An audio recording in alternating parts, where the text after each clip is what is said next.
નમસ્કાર વિદ્યાર્થી મિત્રો, આજે આપણે ધોરણ 12 વિષય સંસ્કૃતની અંદર ચેપ્ટર 12મું શરૂ કરવા તરફ જઈ રહ્યા છીએ, જેનું નામ છે કંકણસ્ય તુ લોભેન, એટલે કે સોનાના કડાના તો લોભથી.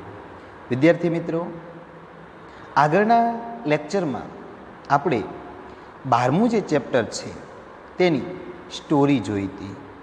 એનું ભાષાંતર આપણે એક એક લાઇનનું, એક એક પેરેગ્રાફનું જોયું હતું. તો આ લેક્ચરની અંદર આપણે સ્વાધ્યાયનો અભ્યાસ કરવાનો છે. તો મિત્રો, આપણે સ્વાધ્યાય જોઈએ તો સૌ પ્રથમ આપણે સંપૂર્ણ અનુવાદ જોઈએ કે જે તમારે તમારી ફેરબુકની અંદર લખવાનો છે. તો અનુવાદ જોઈએ.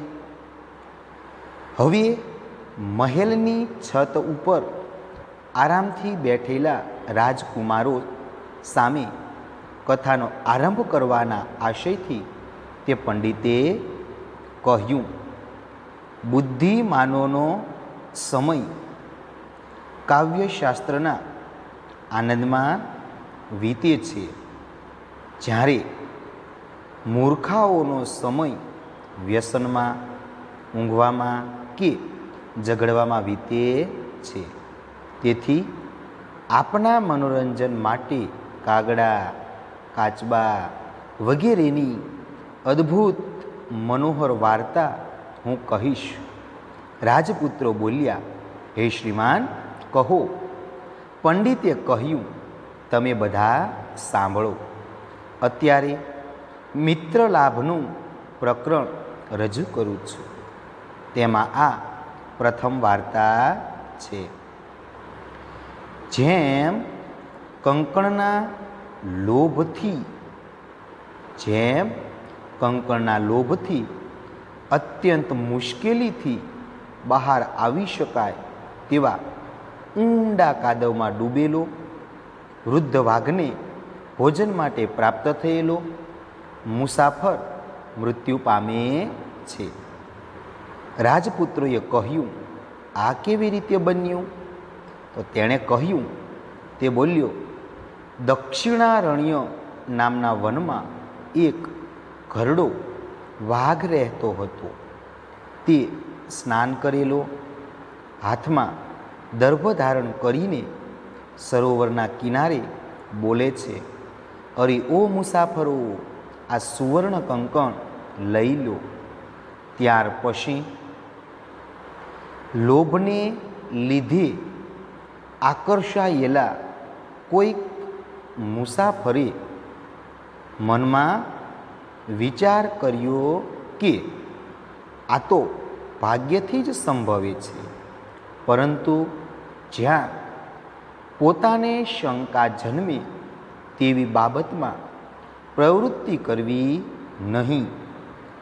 આ જીવનમાં જોખમરૂપ કાર્ય ન કરવું, કારણ કે અનિષ્ટ વસ્તુમાંથી ઇષ્ટ વસ્તુનો લાભ પ્રાપ્ત થાય તો પણ શુભ ગતિ થતી નથી. જેમાં વિષનો માત્ર સ્પર્શ થયો હોય એવું અમૃત પણ હોય તો તે પણ મરણ માટે કારણભૂત બને છે. પરંતુ સર્વત્ર ધન કમાવાની પ્રવૃત્તિમાં જોખમ કરવું જ પડે છે. અને તેમજ કહ્યું છે કે જોખમ ખેડ્યા વિના મનુષ્યને કલ્યાણ દેખાતું નથી, પરંતુ જોખમ ખેડીને, સાહસ કરીને, સંદેશથી ઉપરવટ જઈને જો મનુષ્ય જીવતો રહે તો ક્યારેક કલ્યાણ જુએ છે. માટે જરા તપાસ કરું. ત્યારબાદ મોટેથી બીજા બધા સાંભળી શકે તેમ બોલ્યો, ક્યાં છે તારું કંકણ? વાઘ હાથ ફેલાવીને દેખાડે છે. હે મુસાફરે કહ્યું, હિંસક, મારી નાખવાના સ્વભાવવાળા તારામાં કેવી રીતે વિશ્વાસ રાખું? વાઘે કહ્યું, હે વટે માર્ગુ સાંભળ, એક લાંબા સમય પૂર્વે યુવાવસ્થામાં હું ઘણો દુરાચારી હતો. અનેક ગાયો અને મનુષ્યોને મારી નાખવાને લીધે મારા પુત્રો મરી ગયા અને પત્ની પણ મૃત્યુ પામી, અને હું વંશ સંતાન વિનાનો બની ગયો છું. પછી કોઈક ધર્મનિષ્ઠ માણસે મને ઉપદેશ આપ્યો કે આપ દાન ધર્મ વગેરેનું આચરણ કરો. તેના ઉપદેશને કારણે હું સ્નાન વડે પવિત્ર થયેલો, દાન આપનારો, ગળી ગયેલા નખ અને દાંતવાળો બન્યો છું. તેથી કેમ વિશ્વાસપાત્ર ન હોવ? અને મારે તો લોભનો એટલો બધો અભાવ છે કે જેથી પોતાના હાથમાં રહેલું હોવા છતાં પણ સુવર્ણના કંકણને જેને ગમે તેને આપવા હું ઈચ્છું છું. તો અત્યંત દુર્દશાને પામેલો છે. તેથી તે તને આપવા માટે હું પ્રયત્ન કરું છું. તો અહીં આ સરોવરમાં સ્નાન કરીને આ સુવર્ણ કંકણનો સ્વીકાર કર. પછી તેના વચનથી પ્રસન્ન થયેલો મુસાફર લોભને કારણે સરોવરમાં સ્નાન માટે પ્રવેશ્યો. તેવો જ ઊંડા કાદવમાં ખૂંપી ગયો અને નાસી જવા અસમર્થ બન્યો. તેને કાદવમાં પડેલો જોઈને વાઘ બોલ્યો, અરે રે, તું ઊંડા કાદવમાં પડ્યો છે, આથી હું તને ઊભો કરું છું, બહાર ખેંચું છું. એમ કહીને ધીમે ધીમે પાસે ગયો. તે વાઘે પકડેલા મુસાફરે વિચાર કર્યો છે. ધર્મશાસ્ત્ર ભણે છે એ કારણે નહીં, તેમજ વેદનું અધ્યયન કરે છે તેને લીધે પણ નહીં, પરંતુ દુષ્ટનો સ્વભાવ જ આ બાબતમાં એ પ્રમાણે આગળ વધી જાય છે. જે પ્રમાણે કુદરતી રીતે જ ગાયોનું દૂધ મધુર હોય છે, મેં અહીં ઘાતકી સ્વભાવવાળા વાઘ ઉપર વિશ્વાસ મૂક્યો એ સારું કર્યું નથી. આમ વિચાર કરતો રહ્યો એવામાં તેને વાઘે પકડીને મારી નાખ્યો અને ખાઈ ગયો. તો વિદ્યાર્થી મિત્રો, આ પાઠનું ભાષાંતર છે જે તમારે તમારી ફેરબુકની અંદર લખવાનું છે. ત્યારબાદ મિત્રો સ્વાધ્યાય જોઈએ. તો સ્વાધ્યાયની અંદર નીચે આપેલા વિકલ્પોમાંથી સાચો વિકલ્પ પસંદ કરીને ઉત્તર લખો. નીચે આપેલા વિકલ્પોમાંથી સાચો વિકલ્પ પસંદ કરીને લખો. પહેલો પ્રશ્ન છે, ધીમતામ કાલહ કેન પ્રકારેણ ગચ્છતિ. ધીમતામ કાલહ કેન પ્રકારેણ ગચ્છતિ એટલે બુદ્ધિશાળીઓનો સમય કઈ રીતે પસાર થાય છે? વ્યસનેન, કલહેન, ક્રીડા વિનોદેન કે કાવ્યશાસ્ત્ર વિનોદેન? તો જવાબ આવશે સી, ધીમતામ કાલહ કાવ્યશાસ્ત્ર વિનોદેન. બીજો પ્રશ્ન, ઇદમ ખાલી જગ્યા ગૃહ્યતામ. સુવર્ણ કંકણમ, તામ્ર કંકણમ, લોહ કંકણમ કે રજત કંકણમ? તો જવાબ આવશે એ, સુવર્ણ કંકણમ. ઇદમ સુવર્ણ કંકણમ ગૃહ્યતામ એટલે કે આ સોનાનું કડું લઈ લો. ત્યારબાદ પ્રશ્ન નંબર 3, મહાપંક્ય નિમગ્ન કહ પલાયિતુમ અક્ષમ. એટલે ખૂબ જ ઊંડા કાદવમાં ડૂબેલું કોણ નાસી જવા માટે અસમર્થ બને છે? વ્યાધ્રહ, પથિકઃ, કાકઃ કે કૂર્મ? તો જવાબ આવશે બી, પથિક. કારણ કે ખૂબ જ ઊંડા કાદવમાં મુસાફર ડૂબી ગયો અને તે નાસી જવા માટે અસમર્થ બને છે. ત્યારબાદ પ્રશ્ન નંબર 4. મહાપંકે પતિતમ પથિકમ ઉત્થાપિતું કહ કથ્યતી. એટલે ખૂબ જ ઊંડા કાદવમાં પડેલા મુસાફરને ઉઠાડવાનું કોણ કહે છે? વૃદ્ધવાદ, શશક, શૃંગાલહ કે રાજપુત્ર?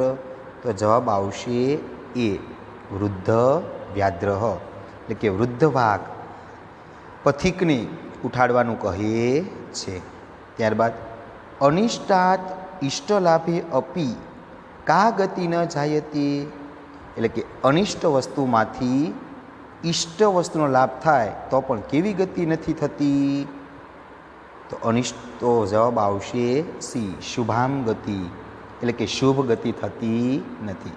અનિષ્ટ વસ્તુમાંથી ઇષ્ટ વસ્તુનો લાભ પ્રાપ્ત થાય તો પણ શુભ ગતિ પ્રાપ્ત થતી નથી. ત્યારબાદ કેન સંસર્ગેણ અમૃતમ અપી મૃત્યવે આસ્તે. એટલે કે કોના સંસર્ગમાં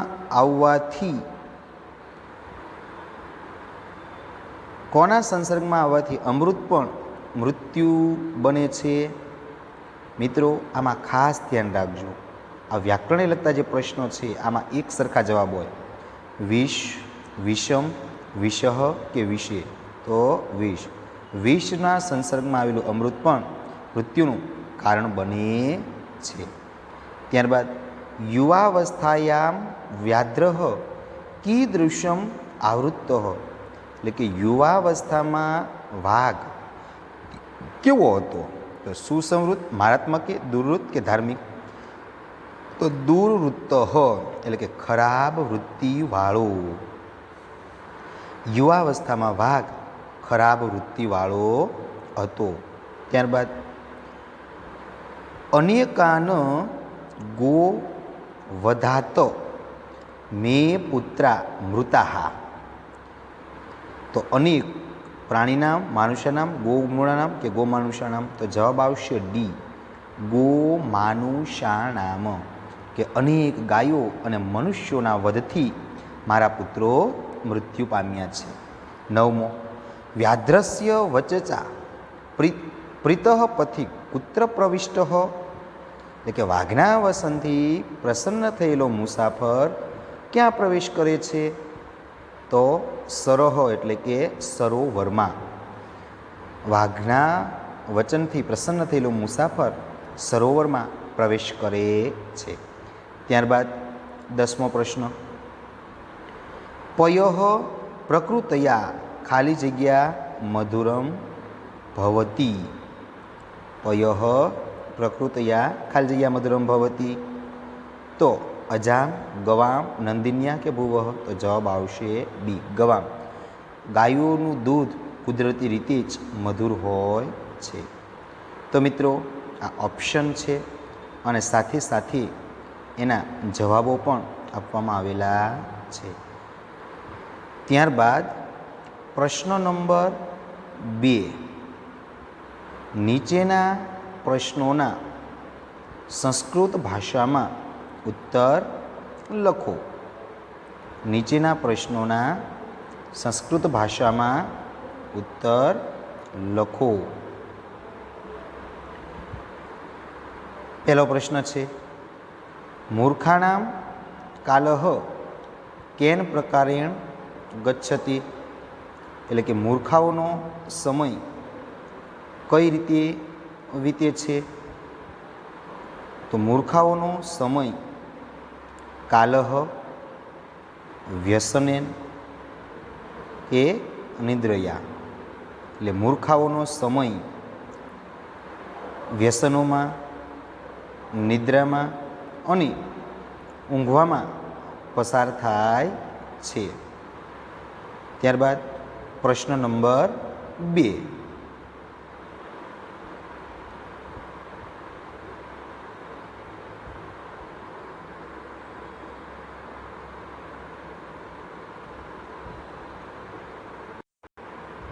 પ્રશ્ન નંબર 2.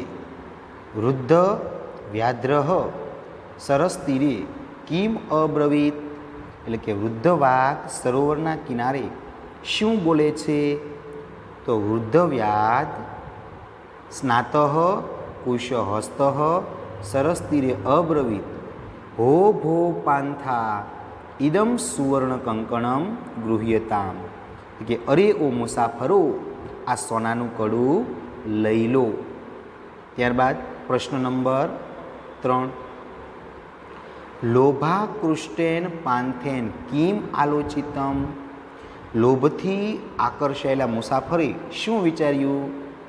લોભાકૃષ્ટેન કેનચિત પાંથેન ઇમમ આલોચિતમ યત ભાગ્યેન એતત સંભવતી કિંતુ અસ્મિન આત્મસંદેહે પ્રવૃત્તિ ન વિધેયા,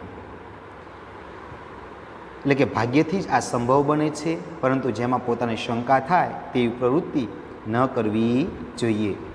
ત્યારબાદ મિત્રો પ્રશ્ન નંબર 4. વ્યાધ્રહ કેન કારણેન વંશહીન જાતઃ, એટલે કે વાઘ કયા કારણથી વંશ વિનાનો થઈ ગયો? તો વ્યાધ્રહ યૌવન દશાયામ અતીવ દૂરવૃત્ત આસીત તદા અનેક ગો માનુષાણામ વધમ અકરોત અનેન પાપેન તસ્ય પુત્રાહ દારાહ ચ મૃતાહ અતઃ સહ વંશહીનમ જાતઃ, એટલે વૃદ્ધ વાઘ યૌવન દશામાં ખૂબ જ દુર્વૃત્તિવાળો હતો. આથી એણે તે સમયે એણે અનેક ગાયો અને મનુષ્યોનો વધ કર્યો હતો, અને આ પાપથી તેના પુત્રો અને એની પત્ની મૃત્યુ પામ્યા હતા, અને આના કારણે તે વંશ વિનાનો થઈ ગયો હતો. ત્યારબાદ પ્રશ્ન નંબર 5. કહ નરહ ભદ્રાણી પશ્યંતી, કેવો માણસ સુખ પામે છે? તો યહ સંશયમ પુનરારુહ્ય યદિ જીવતી સહ નરહ ભદ્રાણી પશ્યંતી, એટલે કે જે મનુષ્ય જોખમ ખેડીને પણ જો જીવતો રહે તો તે સુખ પામે છે. ત્યારબાદ પ્રશ્ન નંબર 6. કેનચિત ધાર્મિકેણ ઉપદિષ્ટ વ્યાધ્રહ કીદૃશ્ય આસીત, કે કોઈ એક ધાર્મિકે ઉપદેશ આપ્યો કે વાઘ કેવો હતો? તો કેનચિત ધાર્મિકેણ પુરુષેણ ઉપદિષ્ટત વ્યાધ્રહ ગલિત નખદંત વૃદ્ધ આસીત, કે કોઈ ધાર્મિક પુરુષના ઉપદેશથી ઉપદેશેલો વાઘ ગળી ગયેલા નખ દાંતવાળો અને વૃદ્ધ હતો. ત્યારબાદ કસ્ય સ્વભાવ અતિરિચ્યતે, એટલે કે કોનો સ્વભાવ તે પ્રમાણે આગળ વધી જાય છે? તો ઉત્તર દુરાત્મન સ્વભાવ અતિરિચ્યતે, એટલે કે દુષ્ટનો સ્વભાવ તે પ્રમાણે આગળ વધી જાય છે. ત્યારબાદ મિત્રો પ્રશ્ન નંબર 3. નીચેના પ્રશ્નોના ગુજરાતીમાં ઉત્તર લખો. નીચેના પ્રશ્નોના ગુજરાતી ભાષામાં ઉત્તર લખો. તો પહેલો પ્રશ્ન, સંદેહની બાબતમાં મુસાફર શું વિચારે છે? સંદેહની બાબતમાં મુસાફર શું વિચારે છે? તો ઉત્તર છે, સંદેહ અંગે વિચારતા મુસાફર કહે છે કે સર્વત્ર અર્થોપાર્જન અર્થાત ધન કમાવાના કાર્યમાં જોખમ સાહસ ખેડવું જ પડે છે. સાહસ કર્યા વિના મનુષ્યને કલ્યાણ દેખાતું નથી. સંદેહની ઉપરવટ જઈને જો મનુષ્ય જીવે છે તો કલ્યાણને જુએ છે. ત્યારબાદ મિત્રો પ્રશ્ન નંબર 2. મુસાફરને કાદવમાં ખૂપેલો જોઈને વાઘે શું વિચાર્યું? મુસાફરને કાદવમાં ખૂપેલો જોઈને વાઘે શું વિચાર્યું? તો ઉત્તર છે, મુસાફરને કાદવમાં ખૂપેલો જોઈને વાઘે કહ્યું, અરે રે, તું ઊંડા કાદવમાં પડ્યો છે, આથી હું તને બહાર ખેંચું છું. ત્યારબાદ પ્રશ્ન નંબર 3. કંકણસ્ય તું લોભેન પાઠમાંથી મળતો બોધ તમારા શબ્દોમાં લખો. કંકણસ્ય તું લોભેન પાઠમાંથી મળતો બોધ તમારા શબ્દોમાં લખો. કંકણસ્ય તું લોભેન પાઠમાંથી મળતો બોધ આ પ્રમાણે છે. સુવર્ણ કંકણના લોભથી ઊંડા કાદવમાં પડેલો મુસાફર વૃદ્ધ વાઘને ખાવા માટે મળી આવ્યો અને મરણ પામ્યો. આમ ધર્મશાસ્ત્રો ભણવાથી કે વેદોનું અધ્યયન કરવાને કારણે પણ નહીં, પરંતુ દુષ્ટનો સ્વભાવ એવો હોય છે કે તેના ઉપર વિશ્વાસ રાખી શકાય નહીં. વળી લોભ કરવો જોઈએ નહીં, કારણ કે લોભમાં પડેલા માણસે ઘણીવાર પ્રાણ ગુમાવવાનો વારો આવે છે. તો કંકણસ્ય તું લોભેન પાઠમાંથી આ બોધ મળે છે કે દુષ્ટ સ્વભાવના જે માણસો હોય એના ઉપર ક્યારેય પણ વિશ્વાસ કરવો નહીં. ત્યારબાદ પ્રશ્ન નંબર 4. સમીક્ષાત્મક નોંધ લખો. પ્રશ્ન નંબર 4. સમીક્ષાત્મક નોંધ લખો. એમાં પહેલી, વાઘની ચતુરાઈ. મિત્રો, 3 માર્ક્સની અંદર આ ટૂંક નોંધ આવશે. તો પહેલી છે વાઘની ચતુરાઈ. પંડિત નારાયણ ભટ્ટ રચિત નીતિશાસ્ત્રના અમર ગ્રંથ હિતોપદેશના આરંભમાં આવતી લુબ્ધ પથિક કથામાં વાઘની ચતુરાઈ જોવા મળે છે.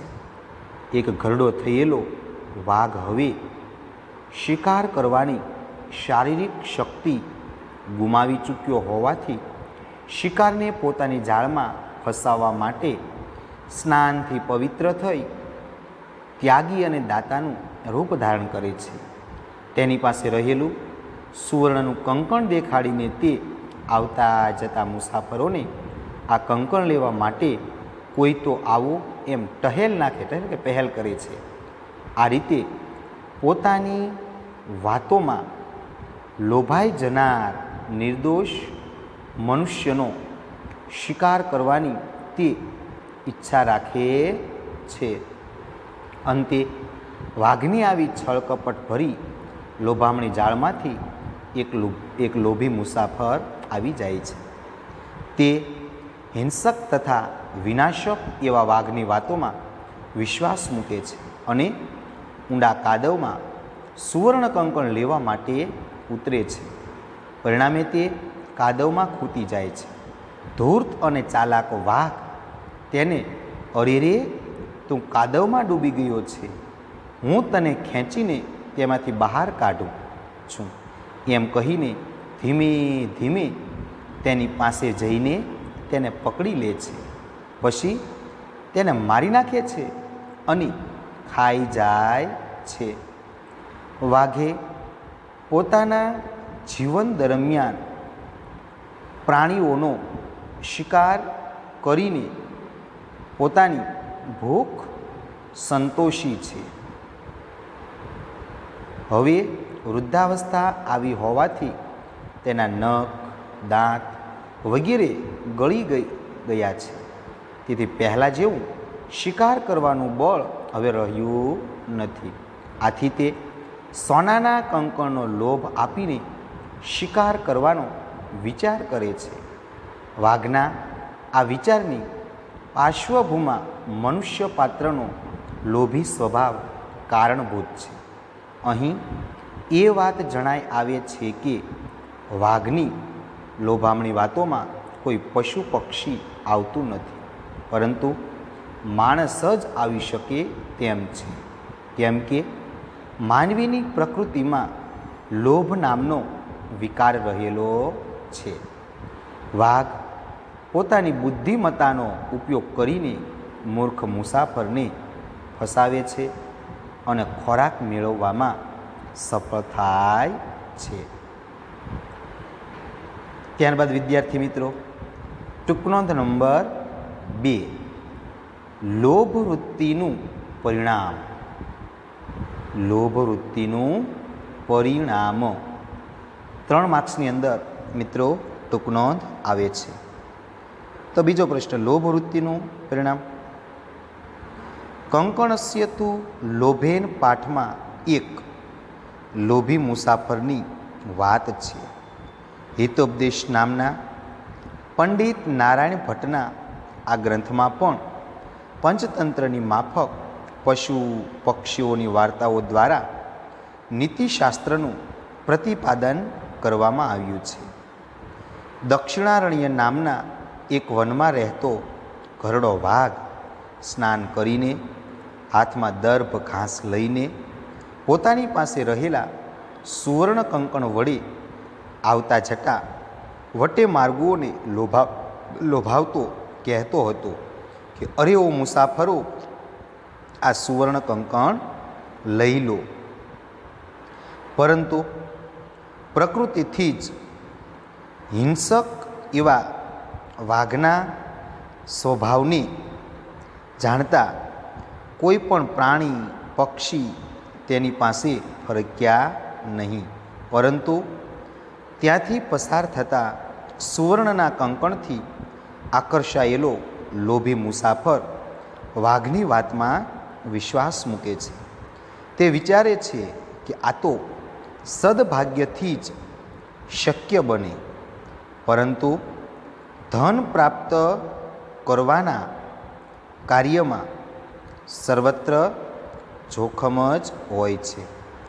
સંદેહને એટલે કે જોખમને ઓળંગ્યા વિના મનુષ્યને કલ્યાણ દેખાતું નથી. જોખમ ખેડીને જો જીવતો રહે તો કલ્યાણને જુએ છે. આમ વિચારીને તે વાઘની દાતા હોવાની અને પોતે પવિત્ર ધાર્મિક જીવન જીવતો હોવાની વાત પર વિશ્વાસ મૂકીને લોભવશ સરોવરમાં સોનાનું કંકણ લેવા ઉતરે છે. તેઓ જ ઊંડા કાદવમાં ફસાઈ જઈને નાસી જવા માટે અશક્ત બને છે. તેને કાદવમાં પડેલો જોઈને કૃત્રિમ સહાનુભૂતિ દર્શાવતો ચતુર વાઘ ધીમે ધીમે તેની પાસે જઈને તેને પકડી લે છે અને મારી નાખે છે. પ્રસ્તુત પાઠની પાર્શ્વ ભૂમિકામાં એટલે કે પાછળની ભૂમિકામાં મનુષ્ય સ્વભાવની લોભવૃત્તિ રહેલી છે. પશુ પક્ષીઓ કરતાં મનુષ્યમાં અધિક લોભ રહેલો છે. અતિ લોભ વિનાશનું કારણ બને છે. જો વટે માર્ગુઓ સુવર્ણ કંકણ લેવાનો લોભ ન કર્યો હોત તો તેને પોતાના પ્રાણ ગુમાવવાનો સમય ન આવ્યો હોત. અતિ લોભ તે વિનાશનું કારણ બને છે. માટે લોભનો ત્યાગ કરવો જોઈએ. અતિ સર્વત્ર વર્જયત એટલે કે અતિનો સર્વત્ર ત્યાગ કરવો જોઈએ. તો વિદ્યાર્થી મિત્રો, 2 આપણી જે ટૂંકનોંધ છે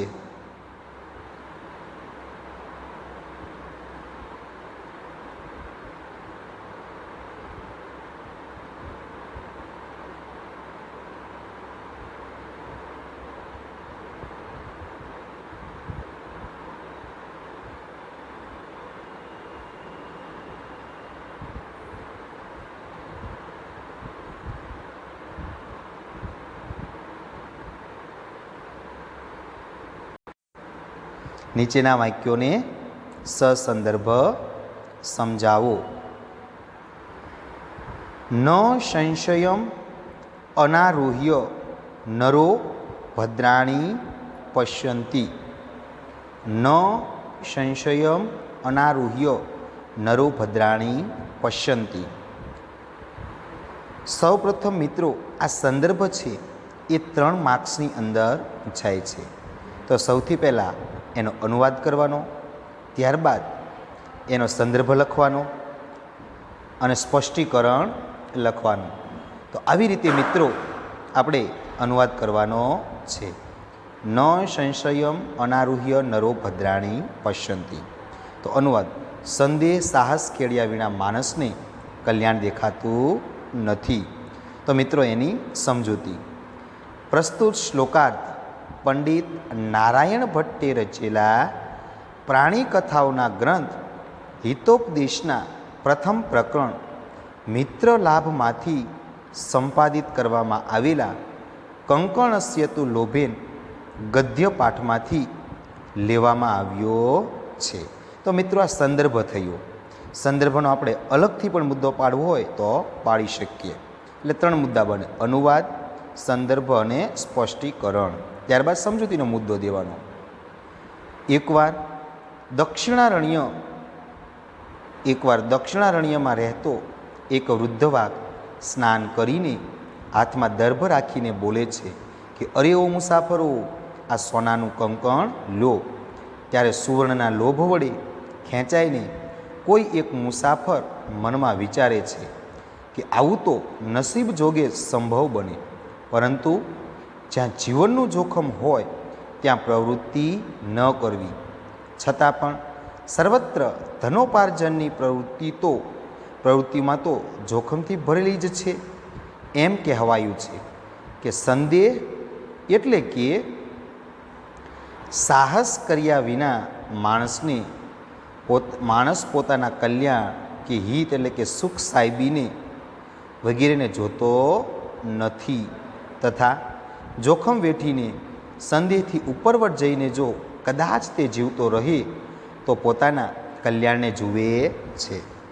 અહીં ધન સંપત્તિ પ્રાપ્ત કરવાનું કાર્ય જો સંદેહપૂર્ણ હોય તો પણ મનુષ્ય પોતાના લોભી સ્વભાવને લીધે તે કરે છે.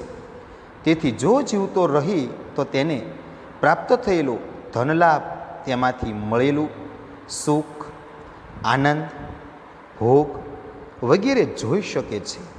અહીં માનવ જાતિનો સાહસ ખેડવાનો સ્વભાવ તથા સર્વત્ર અર્થોપાર્જનના કાર્યમાં જોખમ રહેલું હોવા છતાં તે કરવું પડે છે તે બાબત તરફ અંગુલી નિર્દેશ કરવામાં આવ્યો છે. તો મિત્રો સંદર્ભ પહેલો, ત્યારબાદ સંદર્ભ બીજો. કથમ મારાત્મકે ત્વયી વિશ્વાસ. કથમ મારાત્મકે ત્વયી વિશ્વાસ. તો અનુવાદ: મારી નાખવાના હિંસક સ્વભાવવાળા એવા તારામાં કેમ વિશ્વાસ મૂકું? મારી નાખવાના હિંસક સ્વભાવવાળા તારામાં કેમ વિશ્વાસ મૂકું? અનુવાદ. ત્યારબાદ બીજો મુદ્દો સ્પષ્ટીકરણ. પ્રસ્તુત વાક્ય પંડિત નારાયણ ભટ્ટ રચિત હિતોપદેશ નામના કથા ગ્રંથના કંકણસ્યતુ લોભેન નામના ગદ્ય પાઠમાંથી લેવામાં આવ્યું છે.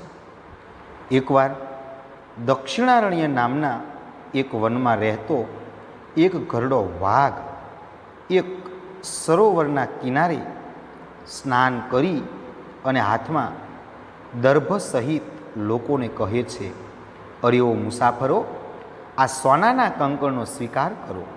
ત્યારે લોભવશ થયેલો કોઈક મુસાફર મનમાં આ પ્રમાણે વિચાર કરે છે કે આ તો ભાગ્યમાં હોય તો જ શક્ય બને, પરંતુ પ્રાણના ભોગે આ કાર્ય ન કરવું. અનિષ્ટ વસ્તુ દ્વારા ઇષ્ટ વસ્તુની પ્રાપ્તિ થાય તો પણ શુભ ગતિ થતી નથી. જેમ કે જેમાં ઝેરનો સ્પર્શ થયો હોય એવું અમૃત હોય તો તે પણ મૃત્યુનું કારણ બને છે. બધે જ ધન કમાવાના કામમાં જોખમ ખેડીને જ કરવા પડે છે. મનુષ્યને સંદેહ ખેડ્યા વિના કલ્યાણ દેખાતું નથી. આમ નિશ્ચય કરીને વાઘને તે કહે છે કે તારું કંકણ ક્યાં છે? ત્યારે વાઘ હાથ પ્રસારીને તે દેને દેખાડે છે. સોનાનું કંકણ જોઈને મુસાફર વાઘને ઉપર જણાવ્યા પ્રમાણે કહે છે. આમ પ્રસ્તુત વાક્યમાં મુસાફર બોલે છે તે વાઘના હિંસક સ્વભાવને જાણતો હોવા છતાં સોનાનું કંકણ લેવાના લોભને કારણે ખાતરી કરવા માટે આ પ્રમાણે પૂછે છે. ત્યાર પછી વાઘની લોભામણી વાતોમાં વિશ્વાસ મૂકીને તે કંકણ લેવા માટે સરોવરના પાણીમાં પ્રવેશે છે અને ઊંડા કાદવમાં ફસાઈ જાય છે અને છેવટે મરણને શરણ થાય છે. ત્યારબાદ મિત્રો પ્રશ્ન નંબર 6. નીચેના વાક્યોનો સંસ્કૃતમાં અનુવાદ કરો. નીચેના વાક્યોનો સંસ્કૃતમાં અનુવાદ કરો. તો પહેલું, સજ્જનોનો સમય પસાર થાય છે. ધીમતામ સજ્જનવા કાલહ ગચ્છતિ. અત્યારે મિત્રલાભનું પ્રકરણ રજૂ કરું છું. તો એનું સંસ્કૃત. અત્યારે એટલે સંપ્રતિ, મિત્રલાભ એટલે મિત્રલાભનું એટલે મિત્રલાભ, પ્રકરણ કહું છું એટલે પ્રસ્તુયતે. સંપ્રતિ મિત્રલાભ પ્રસ્તુયતે. હે મુસાફરો, આ સુવર્ણનું કંકણ લઈ લો. હે મુસાફરો એટલે કે ભો પાંથા, આ સુવર્ણ કંકણમ એટલે કે ઇદમ સુવર્ણ કંકણમ, અને લઈ લો એટલે કે ગૃહ્યતામ, આ સોનાનું કડું લઈ લો. તમે દાન ધર્મનું આચરણ કરો. તમે દાન ધર્મનું આચરણ કરો. તમે એટલે કે ભગવાન, દાન ધર્મનું એટલે કે દાન ધર્મનું, આચરણ કરો એટલે કે ચરતું અથવા આચરતું વા. તમે દાન ધર્મનું આચરણ કરો. 5મો પ્રશ્ન, અરે રે એટલે કે અહહ, તું ઊંડા કાદવમાં પડ્યો છે. ત્વમ તું એટલે કે તું, ઊંડા કાદવમાં એટલે કે મહાપંકે, પડ્યો છે એટલે પતિતઃ અસી. અરે રે તું ઊંડા કાદવમાં પડ્યો છે કે અહહ તો મહાપંકે પતિતઃ અસી. ત્યારબાદ 6, કુદરતી રીતે જ ગાયોનું દૂધ મધુર હોય છે. કુદરતી રીતે જ એટલે પ્રકૃતયા એવ. કુદરતી રીતે જ એટલે પ્રકૃતયા એવ. ગાયોનું દૂધ એટલે ગવામ પયઃ. ગાયોનું એટલે ગવામ, દૂધ એટલે પયઃ. મધુર હોય છે એટલે મધુરમ ભવતી. કુદરતી રીતે જ ગાયોનું દૂધ મધુર હોય છે. ત્યારબાદ મિત્રો પ્રશ્ન નંબર 7. નીચે આપેલા શબ્દોના સમાનાર્થી એટલે કે પર્યાય શબ્દો આપો. એ સમાનાર્થી શબ્દ લખો. પ્રાસાદ પુષ્ઠમ, તો એનું સંસ્કૃતમાં પ્રાસાદ વેદિકા, અને ગુજરાતીમાં કહેવાય મહેલની છત અથવા અગાસી. બીજું, ધીમાન એટલે બુદ્ધિશાળી, એટલે પ્રાજ્ઞ, પંડિત, વિદ્વાન અને સુગ્ન. એટલે આ બધાનો અર્થ થાય ગુજરાતીમાં બુદ્ધિમાન. ત્યારબાદ સંપ્રતિ, સંપ્રતિ એટલે અત્યારે અથવા હવે, તો ઇદાનીમ અને અધુના એટલે કે અત્યારે અથવા હવે. ત્યારબાદ વ્યાધ્રહ એટલે કે શાર્દુલ, વ્યાધ્રહ એટલે કે શાર્દુલ એટલે કે વાઘ. ત્યારબાદ પાંથહ એટલે કે પથિક, પાંથહ એટલે પથિક, અને એને કહેવાય મુસાફર. ત્યારબાદ 6, વિષમ, વિષમ એટલે ગરલમ, હલાહર અને સ્વેડહ એટલે કે ઝેર. વિષમ એટલે ગરલમ, હલાહલમ અને સ્વેડહ એટલે કે ઝેર. તો આ બધા ઝેરના પર્યાય શબ્દો છે. ત્યારબાદ 7, અમૃતમ એટલે કે પિયુષમ અને સુધા. અમૃતમ એટલે પિયુષમ અને સુધા એટલે કે અમૃત. ત્યારબાદ દારા, દારાહા એટલે કે ભાર્યા, કલત્રમ અને જાયા, અને આ બધાનો અર્થ થાય પત્ની. દારા, ભાર્યા, કલત્રમ અને જાયા. ત્યારબાદ સરહ એટલે કે સરોવર, તો એને કહેવાય તળાગહ, સરોવરમ, હદહ અને જલાશયમ, તો તળાવ અથવા સરોવર. ત્યારબાદ 10, ગોહો એટલે કે ધેનું. ગોહો એટલે ગાય. સૌરભેયી, શૃંગીણી, રોહિણી, માતા અને માહી એટલે કે ગાય. ગોહો એટલે ધેનું, સૌરભેયી, શૃંગીણી, રોહિણી, માતા અને માહેયી. ત્યારબાદ 11મો પ્રશ્ન, ભાગ્યમ એટલે કે દેવમ, નિયતિ, વિધિ અને ભાગધેયમ. ભાગ્યમ એટલે દેવમ, નિયતિ, વિધિ અને ભાગધેયમ એટલે કે ભાગ્ય અથવા નસીબ. ત્યારબાદ સુવર્ણમ એટલે કે હિરણ્યમ, સ્વર્ણમ, કનકમ, હેમ, કાંચનમ અને હાટકમ. સુ એટલે કે સોનું, તો હિરણમ, સ્વર્ણમ, કનકમ, હેમ કાંચનમ અને હાટકમ. ત્યારબાદ મિત્રો પ્રશ્ન નંબર 8. નીચે આપેલા પરિચ્છેદ વાંચીને પ્રશ્નોના સંસ્કૃતમાં ઉત્તર લખો. તો નીચે જે પેરેગ્રાફ આપેલો છે એ વાંચી અને આપણે નીચેના પ્રશ્નોના જવાબ આપવાના છે. તો મિત્રો આ પેરેગ્રાફ વાંચી લેવાનો. અસ્તિ દક્ષિણારણ્યે એક વૃદ્ધ વ્યાઘ્ર સહ સ્નાત કુશહસ્ત સરહ તીરે મૃતે ભો ભો પાંથા ઇદમ સુવર્ણકંકણમ ગૃહ્યતામ તતઃ લોભાકૃષ્ટેન કેનચિત પાંથેન આલોચિતમ યત ભાગ્યેન એતત સંભવતી કિંતુ અસ્મિન આત્મસંદેહે પ્રવૃત્તિ ન વિધેયા. મિત્રો આ પેરેગ્રાફ વાંચી અને નીચે જે પ્રશ્નો આપેલા છે એના જવાબ આપણે આપવાના છે. તો પ્રશ્ન નંબર 1, દક્ષિણારણ્ય કહ અસ્તિ, એટલે કે દક્ષિણારણ્યમાં કોણ છે? તો દક્ષિણારણ્યમાં એક વૃદ્ધ વ્યાઘ્ર અસ્તિ, કે દક્ષિણારણ્યમાં એક વૃદ્ધ વાઘ હતો. ત્યારબાદ પ્રશ્ન નંબર 2, વ્યાઘ્ર કીદૃશ કુત્ર તિષ્ઠતિ, એટલે કે કેવો વાઘ ક્યાં ઊભો રહે છે? તો વ્યાઘ્ર સ્નાત કુશહસ્ત ચ સરહ તીરે તિષ્ઠતિ, એટલે વૃદ્ધ વાઘ સ્નાન કરેલો, હાથમાં પવિત્ર દર્ભ ધારણ કરેલો, સરોવરના કિનારે ઊભો રહે છે. ત્યારબાદ મિત્રો પ્રશ્ન નંબર 3, વ્યાઘ્ર કિમ બ્રૂત, વ્યાઘ્ર કિમ બ્રૂત, એટલે કે વાઘ શું બોલે છે? તો વ્યાઘ્ર બ્રૂતે ભો ભો પાંથા ઇદમ સુવર્ણ કંકણમ ગૃહ્યતામ, ભો ભો પાંથા ઇદમ સુવર્ણ કંકણમ ગૃહ્યતામ.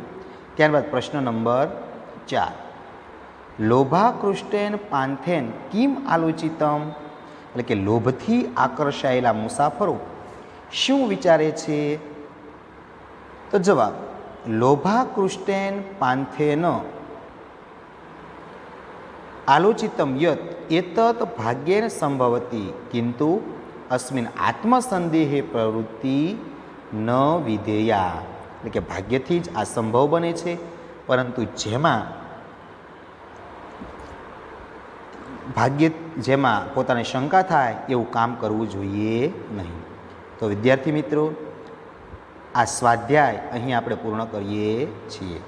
તો મિત્રો, તમારે હવે તમારી ફેરબુકની અંદર સૌથી પહેલાં અનુવાદ લખવાનો, ત્યારબાદ અનુવાદ લખાય એટલે સ્વાધ્યાય, વિકલ્પો લખવાના, સંસ્કૃતમાં જે પ્રશ્નો છે તે લખવાના, ત્યારબાદ ગુજરાતીની અંદર જે પ્રશ્નો છે તે લખવાના, ત્યારબાદ સમીક્ષાત્મક નોંધ લખવાની, સંદર્ભ લખવાના, ત્યારબાદ સંસ્કૃતનું ગુજરાતી ભાષાંતર કરો તે સમાનાર્થી શબ્દો અને પેરેગ્રાફ વાંચી અને સંસ્કૃતમાં પ્રશ્નોના જવાબ.